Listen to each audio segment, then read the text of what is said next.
Bonsoir à toutes et à tous. Ravi de vous retrouver à nouveau sur notre chaîne YouTube pour cette nouvelle semaine. Que la grâce de notre Seigneur Jésus-Christ soit avec vous tous.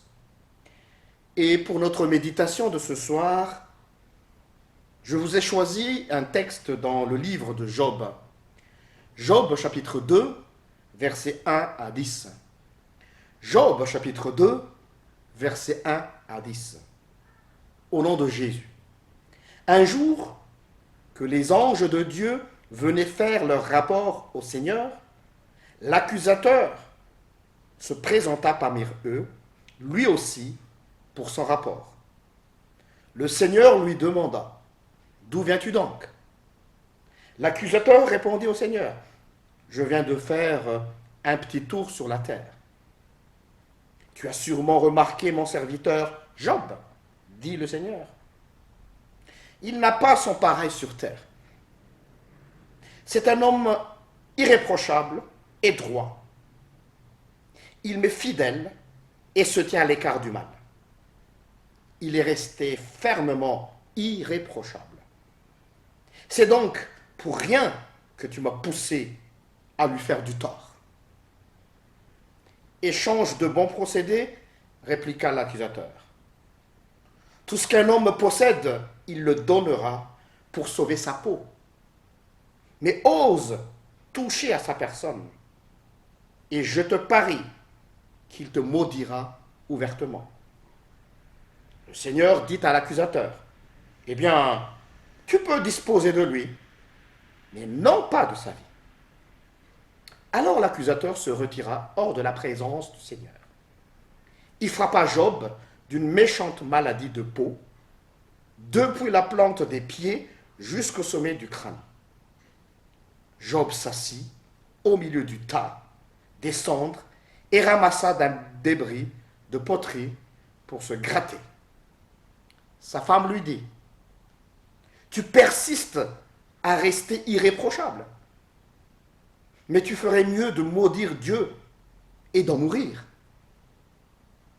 Tu parles comme une femme privée de bon sens, lui répondit Job. Si nous acceptons de Dieu le bonheur, pourquoi refuserons-nous de lui le malheur? Et dans cette nouvelle épreuve, Job ne prononça aucun mot qui puisse offenser Dieu. Amen. Ici, dans ce chapitre 2, il est question de la seconde épreuve de Job, c'est-à-dire qu'il y avait déjà une autre épreuve avant cela. Et donc Dieu, si fier de lui, qui appelle même le diable en lui lançant un défi, regarde, on a beau essayer de le faire déstabiliser, le pauvre Job, mais il m'est resté fidèle jusqu'au bout. Alors le diable qui ne s'avoue pas vainqueur, il a toujours quelque chose dans son sac et là il sort un truc encore plus machiavélique, plus satanique. Voilà ce qu'il dit. Touche un peu sa peau et tu verras. Et étonnamment, Dieu accepta. Il dit, vas-y, mais ne touche pas à sa vie. Et vous connaissez la suite de l'histoire. Ce qui est passionnant dans cette histoire de Job, vous connaissez tous l'histoire de Job, l'épreuve de Job, c'est que la fidélité de Job dérange son entourage. La fidélité de Job dérange son entourage. Tout d'abord, sa femme. Sa femme, qui soi-disant être son compagnon de route, lui dit encore, comment se fait-il que tu oses encore être fidèle à Dieu jusqu'à ce point-là? Le diable, qui ne croyait pas à la sincérité de Job. Seul Dieu qui avait misé sur Job. Et cette histoire est vraiment étonnante. Un Dieu qui mise sur l'homme, à la personne de Job. Or, tout le monde a misé contre Job. Et heureusement, Dieu a gagné.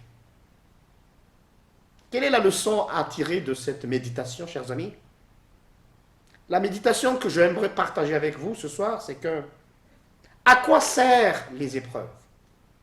Souvent, on a toujours dit, Oui, l'épreuve, c'est pour tester notre foi. Je le dis et je le redis une énième fois, Dieu n'a pas besoin de nous tester pour savoir qui on est, puisque Dieu nous a formés. Mais à quoi bon servent les épreuves alors? Et textuellement parlant, si vous avez suivi l'histoire, les épreuves que Job avait subies, c'est pour démontrer, non pas à Dieu, mais au diable, à son entourage, que Job aime son Dieu de façon inconditionnelle. Voilà. C'est tout à fait l'opposé de ce que nous avons cru. On croyait que Dieu nous a éprouvés pour montrer que nous sommes fidèles à lui ou pas. Non. Les épreuves est une démonstration que Dieu utilise pour que nous témoignions autour de nous que nous aimons Dieu de façon inconditionnelle. Qu'il nous donne tous ses biens autour de nous, nous resterons avec lui. Qu'il nous enlève tout cela, nous serons toujours avec lui. Parce que nous avons la grande richesse qui est la vie éternelle. Alors toi, alors qui es dans l'épreuve, je te dis, félicitations, cher ami, Dieu a confiance en toi si il t'éprouve. Oui, il a confiance en toi et il aimerait que tu démontres ta foi autour de toi pour montrer que tu aimes ton Dieu de façon inconditionnelle. Si jamais tu n'aimes pas ton Dieu de façon inconditionnelle, si tu aimes Dieu parce qu'il te bénit, alors là, tu dois encore rectifier le tir. Mais l'amour sincère, c'est ce que Dieu veut de nous. Donc il nous purifie d'arriver à un niveau où on aime Dieu de façon désintéressée. Et veux-tu passer à cette étape suivante? Ne pas rester comme un enfant spirituel qui est toujours là à quémander à Dieu. Mais est-ce que tu aimerais l'aimer de façon inconditionnelle? Telle est la leçon que Job nous donne ce soir. Que le Seigneur te bénisse. Amen. Alors notre prière de ce soir se focalise surtout sur ce sujet, que nous soyons matures spirituellement parlant. Que nous aimerions Dieu de façon désintéressée. Je vous invite à la prière. Merci Seigneur pour ce message que tu viens de nous donner ce soir. Tu nous as montré que tu as confiance en nous, même si nous n'avons pas confiance en toi, ce qui est étonnant. Toi qui es Dieu, qui ne change pas, qui est constant, fidèle, loyal jusqu'au bout, tu as confiance en nous. Et tu nous appelles aux épreuves pour démontrer encore une fois au diable, pour démontrer encore une fois à notre entourage que nous t'aimons réellement, pas à cause ou grâce à tes bénédictions, mais parce que tu nous aimes. Aide-nous à avancer dans cette maturité spirituelle.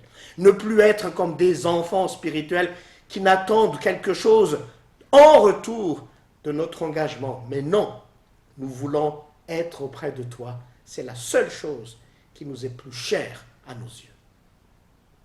Si nous hésitons encore à marcher dans cette direction, dans cette édification de la foi, dans ce renforcement spirituel, alors il est temps ce soir que tu ouvres les yeux de tes enfants, qu'ils puissent grandir spirituellement et être fidèles à toi, quoi qu'il en soit.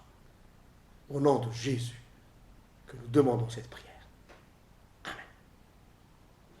Sur ce, je vous souhaite une excellente soirée et à demain, si Dieu le veut, à la même heure. Au revoir.